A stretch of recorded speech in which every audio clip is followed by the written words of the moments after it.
নমস্কাৰ আপোনালোক সকলোকে মোৰ ইউটিউব চেনেল আছাম এক্সাম কৰ্ণাৰলৈ স্বাগতম জনাইছোঁ।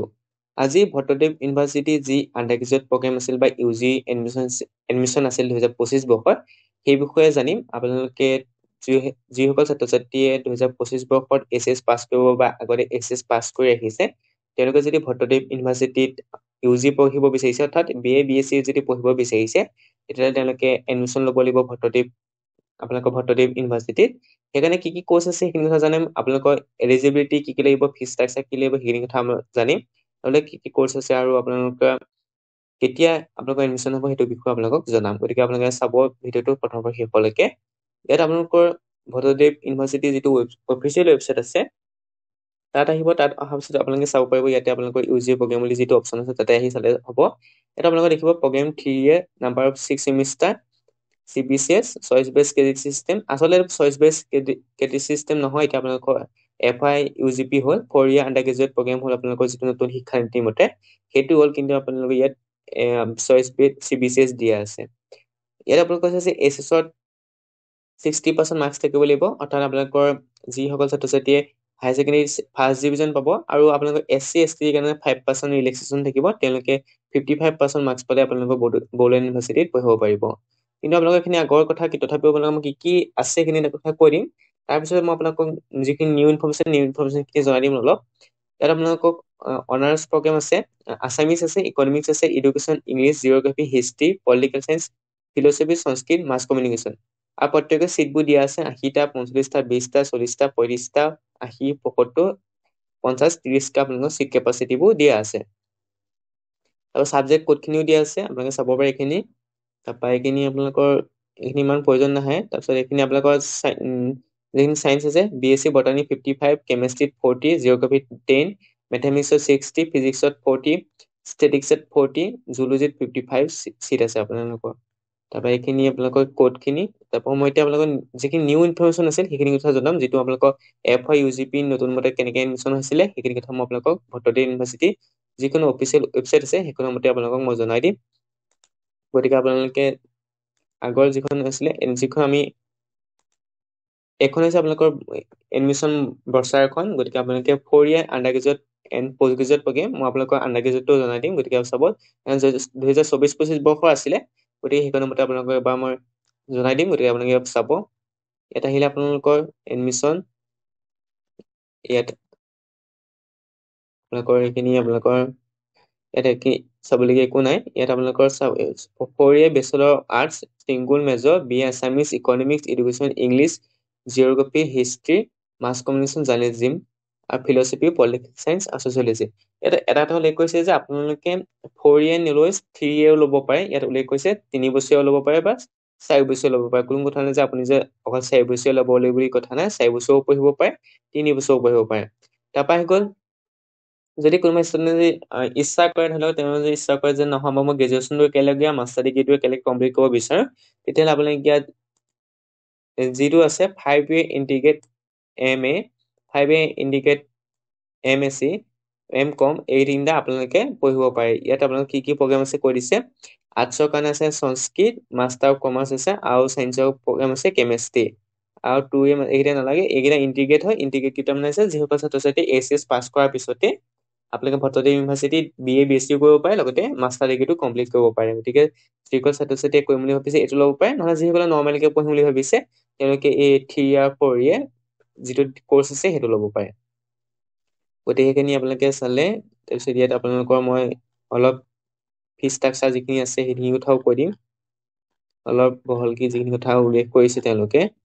ইয়াত আপোনালোকৰ একাডেমিক ফেচিলিটিখিনি আছে, কি আছে কৈ দিছে। তাৰপৰা গ'ল ইয়াত আপোনালোকে চাব এডমিশ্যন। ইয়াত কৈছে FI UGP অৰ্থাৎ 4 year under graduate programme. A student who has pass 12 standard equivalent examination, যিসকলে 12 পাছ কৰিছে তেওঁলোকে এক্সামক মানে এডমিশ্যন ল'ব পাৰিব 4 year আণ্ডাৰ গ্ৰেজুৱেট এডমিশ্যনত। ৰিজাৰ্ভেশ্যন পলিচি গভৰ্ণমেণ্টৰ ৰিজাৰ্ভেশ্যন যি পলিচি আছে সেইটো মতেই হ'ব। তাৰপিছত ইয়াত আপোনালোকৰ 60% মাৰ্কছ লাগিব, এইটো ইয়াত উল্লেখ কৰা দেখা নাই। কিন্তু আপোনালোকৰ মই প্ৰথমতে যে দেখুৱাইছিলোঁ তাতে আপোনালোকক উল্লেখ কৰা আছে 60% লাগিব বুলি, কোৱা নাই। তথাপি আমি চাই যাওঁ কিজানি পাওঁ তলৰ ফালে। ইয়াত আহি গ'ল কাৰিকুলাৰ কোৰ্চ, মেজৰ কোৰ্চ, এইখিনি minor course double major course এইখিনি আপোনালোকে চাব পাৰে প্ৰগ্ৰেম আফটাৰ ওৱান যদি আপুনি এবছৰতে কমপ্লিট কৰে ইউজি প্ৰগ্ৰেমটো তেতিয়া BA যদি আপুনি এবছৰতে এৰি দিয়ে তেতিয়া চাৰ্টিফিকেট দিব 2 বছৰৰ পিছত এৰিলে ডিপ্ল'মা দিব 3 বছৰ এৰিলে ডিগ্ৰী এটা দিব কিন্তু 4 বছৰ দিলে আপোনালোকক অনাৰ্ছ দিয়া হ'ব অনাৰ্ছ বুলি ধৰা হ'ব 4 বছৰ কমপ্লিট কৰিলে গতিকে আপোনালোকে চাব পাৰে তাৰপৰা গ'ল এইখিনি আপোনালোকৰ ইণ্টাৰনেল মেছেজ মানে আপোনালোকৰ পৰীক্ষাবোৰ কেনেকৈ হ'ব সেইবোৰ উল্লেখ কৰিছে ইয়াত এইখিনি চাব undergraduate 3 year single major double major 4 year honours with research programme ইয়াত কৈছে এইখিনি ছাবজেক্টখিনি মই ইতিমধ্যে কৈ দিছিলোঁ 3 year প্ৰগ্ৰেম 6 ছেমিষ্টাৰ আৰু 4 year প্ৰগ্ৰেম 8 ছেমিষ্টাৰ দুটাৰ ভিতৰত যিকোনো এটা আপুনি পঢ়িব পাৰে যিটো লাগে ইয়াত কৈছে pass higher secondary SS12 equivalent examination with 50% marks and minimum 60% marks অৰ্থাৎ আপোনালোকৰ 60% marks লাগিব বা যিসকলৰ আছে যিসকলৰ ৰিলেক্সেশ্যন দিয়া হ'ব তেওঁলোকৰ 55 বা 50% লাগিব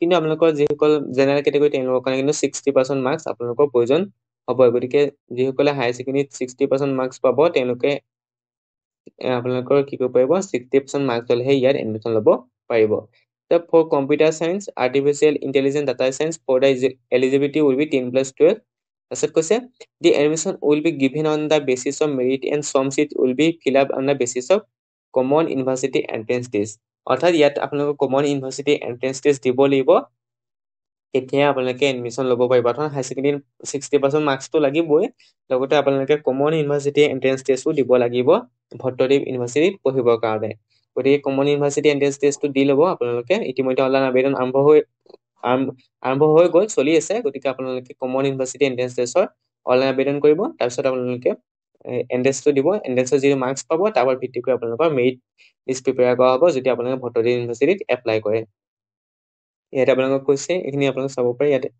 ইমান কথা উল্লেখ কৰা নাই আপোনালোকৰ জানিবলগীয়া নাই এইখিনি হৈছে আপোনালোকৰ পষ্ট গ্ৰেজুৱেট আপোনালোকৰ দৰকাৰ নাই এইখিনি তাৰপৰা গ'ল চিট কেপাচিটি এইখিনি আপোনালোকৰ ইউজিৰ কাৰণে চাব আছামিজত 100টা আছে তাৰপিছত কৈছে চিট ডিষ্ট্ৰিবিউচন ইয়াত আপোনাৰ দুই ধৰণৰ হ'ব এটা হৈছে আপোনালোকৰ কমন ইউনিভাৰ্চিটি এন্ট্ৰেন্স টেষ্টৰ যোগেদি এটা হৈছে আপোনালোকৰ এছএছৰ পাৰ্চেণ্টেজ যদি এছএছৰ পাৰ্চেণ্টেজ 60 ওপৰত আছে তেতিয়াহ'লে আপোনালোকে এইটো কাৰণে এপ্লাই কৰিব পাৰিব যদি দুইটাৰ কাৰণে এপ্লাই কৰিব বিচাৰিছে তেতিয়াহ'লে কমন ইউনিভাৰ্চিটি এন্ট্ৰেন্স টেষ্টটো দিব লাগিব আপোনালোকে তেতিয়া আপোনালোকে দুইটাতে এপ্লাই কৰিব পাৰিব এইটো এপ্লাই কৰিব পাৰিব ইয়াতো এপ্লাই কৰিব পাৰিব দুইটাতে এপ্লাই কৰিব পাৰিব ইতিমধ্যে এইখিনি কথা মই জনাই আছো আপোনালোকক যিসকলে আগৰ মোৰ ভিডিঅ'বোৰ চাইছে গুৱাহাটী কটন আৰু ডিব্ৰুগড় যিসকলে চাইছে তেওঁলোকে এইটো আপোনালোক এইটোৰ ওপৰত ভিত্তি কৰি আপোনালোকে ল'ব পাৰিব দুই ধৰণে এডমিশ্যন ল'ব পাৰিব বটানী 60 কেমেষ্ট্ৰিত 50 কম্পিউটাৰ চাইন্সত 30টা চিট ইকনমিক্সত 55 ইকনমিক্স BSCত 10টা এডুকেশ্যনত 40 ইংলিছত 60 ইয়াত আপোনালোকৰ চিট পাবলৈ সহজ হৈ পৰিব কাৰণ আপোনালোকৰ চিট কেপাচিটি বহুত আছে গতিকে চিট কেপাচিটিৰ ওপৰত ভিত্তি কৰি আপোনালোকৰ মেৰিট লিষ্টবোৰ প্ৰিপেয়াৰ কৰা হ'ব গতিকে ইয়াত বহুত কমত যদি কম নম্বৰ থাকে 60 ওপৰত যদি কম নম্বৰ থাকে তেতিয়াহ'লে আপোনালোকে কমতে পাই যাব এনে বহুত চিট কেপাচিটি বহুত আছে গতিকে বেলেগ ইউনিভাৰ্চিটিৰ তুলনাত ইয়াত চিট কেপাচিটি বহুত বেছি আছে গতিকে আপোনালোকে চাব পাৰে ইণ্টিগ্ৰেটৰ কাৰণে 15টা 10টা আৰু 60টা চিট আছে ইণ্টিগ্ৰেট যিসকলে পঢ়িম বুলি ভাবিছে এনে চিট কেপাচিটি তাৰপিছত গ'ল আপোনালোকৰ ইয়াত আপোনালোকৰ ইউজি প্ৰগ্ৰেমৰ কথা কৈছে এডমিশ্যন প্ৰচিডিঅ' মই আপোনালোকৰ এবাৰ তাৰপিছত এইখিনি আপোনালোকে EWS certificate SC ST certificate এইবোৰ কথা কৈছে ফিজ ষ্ট্ৰাকচাৰটো আপোনালোকে কৈ দিছোঁ ইয়াত আপোনালোকৰ BA অনাৰ্ছৰ কাৰণে এজ পাৰ গভৰ্ণমেণ্ট গাইডলাইন গভৰ্ণমেণ্টৰ গাইডলাইনৰ কাৰণে আপোনালোকে যদি ফ্ৰী পাই যাব কিন্তু যদি ফ্ৰী যদি দেখুৱাব পাৰে অৰ্থাৎ ইনকম চাৰ্টিফিকেট বা ৰেচন কাৰ্ড থাকিলে আজিকালি ফ্ৰী দিয়ে নহয় যদি সেইবোৰ দেখুৱাব পাৰে তেতিয়াহ'লে আপোনালোকে ফ্ৰী এডমিশ্যন পাই যাব BA অনাৰ্ছৰ ক্ষেত্ৰত গভৰ্ণমেণ্টৰ গাইডলাইন যদি গভৰ্ণমেণ্টৰ গাইডলাইন দিয়ে তেতিয়া আপোনালোকে এইটো +12,000 মাছ কমিছে তেনেকৈ 6,000 এইখিনি চাই ল'ব BSc অনাৰ্ছৰ কাৰণে এইখিনি government guideline 34,000 BSc honours computer science integrator কাৰণে এইখিনি তাৰপৰা এইখিনি চাব আপোনালোকৰ পে'মেণ্টখিনি MSc এইখিনি আপোনাৰ দৰকাৰ নাই আপোনালোকে যিসকলে ইউজি পঢ়িম বুলি ভাবিছে এইখিনি আছামিজ এডুকেশ্যন এইখিনি কাৰণে পে'মেণ্টটো ইমান এজ পাৰ গভৰ্ণমেণ্ট গাইডলাইনছ অৰ্থাৎ ফিজ ষ্ট্ৰাকচাৰ উইল বি চেঞ্জো হ'ব পাৰে এইটো কৈছে কিন্তু আপোনালোকে যদি যিসকল ছাত্ৰ ছাত্ৰী আছে ফ্ৰীকৈ ল'ব বিচাৰে এডমিশ্যন গভৰ্ণমেণ্টৰ যি ইনকম চাৰ্টিফিকেট বা ৰেচন কাৰ্ড দিও আপোনালোকে অনলাইন মানে তেতিয়া আপোনালোকে ফ্ৰীকৈ ল'ব পাৰিব যেতিয়া আপোনালোকৰ এডমিশ্যন হ'ব এইখিনি ফিজ ষ্ট্ৰাকচাৰ কৰি দিলোঁ এইখিনি আপোনালোকৰ কলেজখিনি বুলি কৈছে name of the college Bhattadev university আণ্ডাৰত থকা গতিকে এইখিনিয়ে আপোনালোকৰ আছিলে যেতিয়া অনলাইন আবেদন আৰম্ভ হ'ব 2025 বৰ্ষৰ এইচএছৰ ফাইনেল ৰিজাল্ট দিয়াৰ পিছত তেতিয়া মই আপোনালোকৰ প্ৰত্যেকখন ইউনিভাৰ্চিটি এডমিশ্যনৰ বিষয়ে ভালদৰে জনাই দিম